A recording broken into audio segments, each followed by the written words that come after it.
Páginas 7 a 10. Estudio preliminar. Por Félix Duque. I. Origen y destino del Tratado de la Naturaleza Humana. En 1734, un joven escocés, devorador de literatura clásica, frustrado aprendiz de comerciante, y resueltamente decidido a desobedecer la consigna familiar de dedicarse a la abogacía, pasaba a Francia, en un gesto que tenía mucho de peregrinación y reto.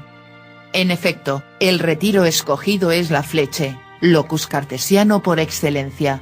Es allí donde se elabora el Tratado de la Naturaleza Humana, una obra en la que se proponía nada menos que un sistema completo de las ciencias, edificado sobre un fundamento casi enteramente nuevo, y el único sobre el que las ciencias pueden basarse con seguridad. La obra apareció sin nombre de autor, y, seguramente, no por timidez, sino por arrogancia.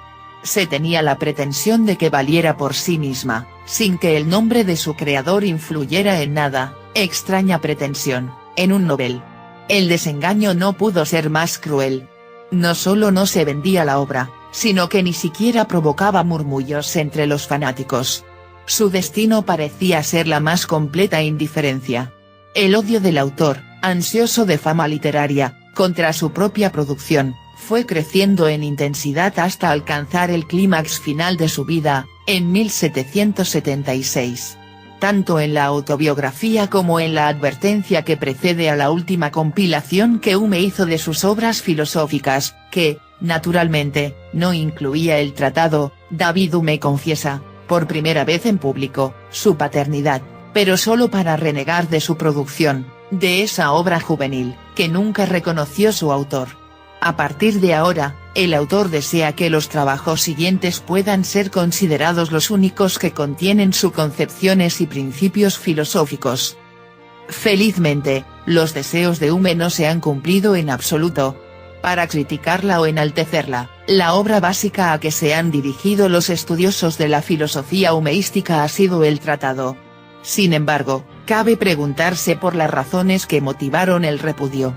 La primera es, sin duda, de orden literario. El tratado es un libro realmente mal escrito. Lejos de la clásica serenidad del filósofo, encontramos súbitos y cambiantes estados de ánimo, que pasan de la arrogancia extrema al más extremo de los pesimismos. El yo del autor irrumpe casi a cada página, impidiéndonos seguir la progresión de las argumentaciones, o, al menos, dificultando su comprensión. Nota 4.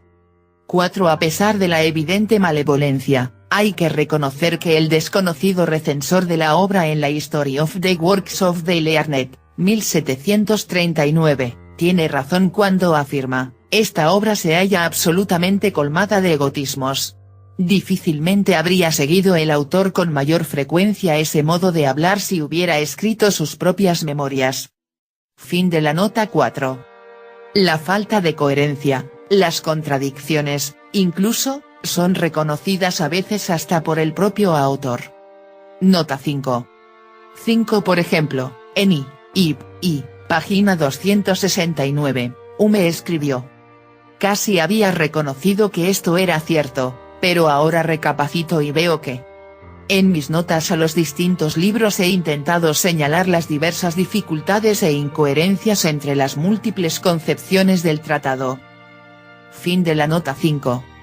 Esta negligencia, este cúmulo de doctrinas difícilmente conciliables entre sí, han llevado a Selvig a afirmar que sus páginas, especialmente las del tratado, están tan llenas de contenido, dice tantas cosas diferentes de tantas maneras diferentes y en conexiones diferentes, y con tanta indiferencia hacia lo que ha dicho antes, que es muy difícil decir con certeza si enseñó, o no enseñó, esta o aquella doctrina en particular. Aplica los mismos principios a tal variedad de temas, que no es sorprendente que en sus afirmaciones puedan encontrarse muchas inconsistencias verbales, y algunas reales. En lugar de ser prudente, está deseando decir la misma cosa de distintas formas, y, a la vez, es a menudo negligente y muestra indiferencia hacia sus propias palabras y formulaciones. Esto hace que sea fácil encontrar en Hume todas las filosofías, o bien, oponiendo una afirmación contra otra, ninguna filosofía en absoluto. El tratado es un verdadero acertijo, del que es difícil, si posible, encontrar la fórmula mágica que entregue el sentido último del sistema. Algunas palabras diremos sobre ello más adelante. Ahora es interesante señalar que, si muy pocos entendieron el significado de las abstrusas fórmulas de la filosofía humeana, algunos sí captaron enseguida sus implicaciones en el campo de la religión y la moral. El murmullo entre los fanáticos iría creciendo progresivamente hasta convertirse en un clamor bien audible. En 1756 se llegó a pedir la excomunión para Hume. Hablamos de ello en la nota 29 de la autobiografía. Pero quizás sea adecuado reseñar aquí el texto íntegro de la moción.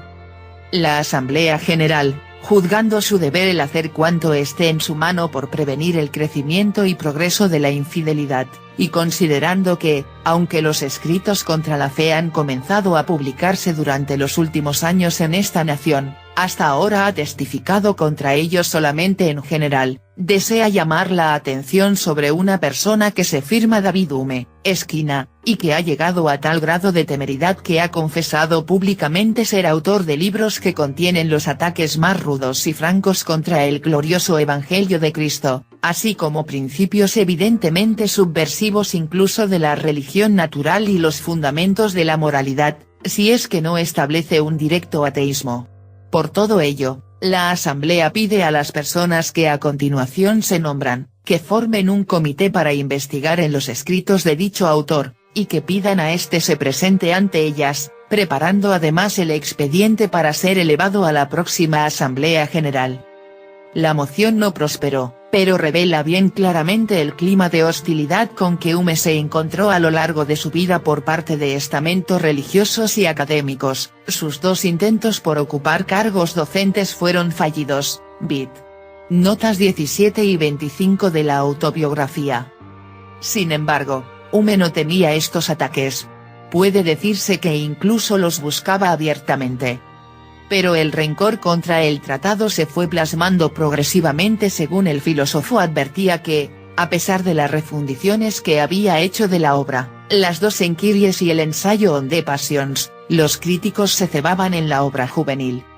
La indignación subió de punto cuando, no ya clérigos y moralistas, sino un pensador de peso, Thomas Reid, centró sus críticas contra Hume valiéndose del tratado, en la Inquiry into the Human Mind 1764. Pero aún tuvo más importancia la entrada en escena de James Beattie, mediocre seguidor de Reid, con el Essay on the Nature and Immutability of Truth in Opposition to Sophistry and Skepticism 1770. El título es bien significativo. Y más lo fue el éxito espectacular que alcanzó. El libro fue rápidamente traducido al alemán. Y es irónico constatar que Kant conoció las doctrinas propias del tratado a través de esta traducción. Fue Kant quizá el único que, leyendo entre líneas, supo extraer de las críticas, burdas, por lo general, de Beattie el sentido de la filosofía humeana que conocía también por la traducción, 1755, de la Enquiry, aunque no pudo dejar de ver en Hume al escéptico radical, cargo que el filósofo ha venido soportando hasta nuestros días. Dado, pues, que las críticas se centraban en el tratado, no es extraño que esta obra fuera repudiada, ni tampoco lo es que la advertencia citada fuera acompañada de una nota al editor, en la que Hume decía de su repudio, es una cumplida respuesta al Dr. Reid y a ese tipo necio y fanático de Beattie. En nuestros días, es evidente que la vieja polémica, tratado o enquiries, apenas tiene sentido. Es claro que el estudioso de Hume tiene que leer las tres obras, más los diálogos sobre la religión natural. También lo es que quien desee estar informado, en general, de su filosofía podrá dirigirse con provecho a la investigación sobre el entendimiento. Nota 12. Una cosa es decir esto y otra invertir enteramente la relación y decir que hay que considerar el tratado como el libro de notas afortunadamente conservado en el que se registran las primeras investigaciones filosóficas de Hume, y la investigación como la primera expresión pública de su filosofía madura. Fin de la nota. Pero quien desee ver cómo se filosofa Imbia, cómo se lucha con los problemas, cómo se vence y cómo, en fin, En otras ocasiones no queda sino retirarse derrotado. Quien desee todo ello, decimos, debe dirigirse al tratado. Son precisamente los defectos de exposición y tono afectivo, antes señalados, los que hacen que la lectura resulte casi apasionante. Estamos ante el laboratorio de Hume, ninguna dificultad, fracaso o incoherencia se ocultan a nuestra vista.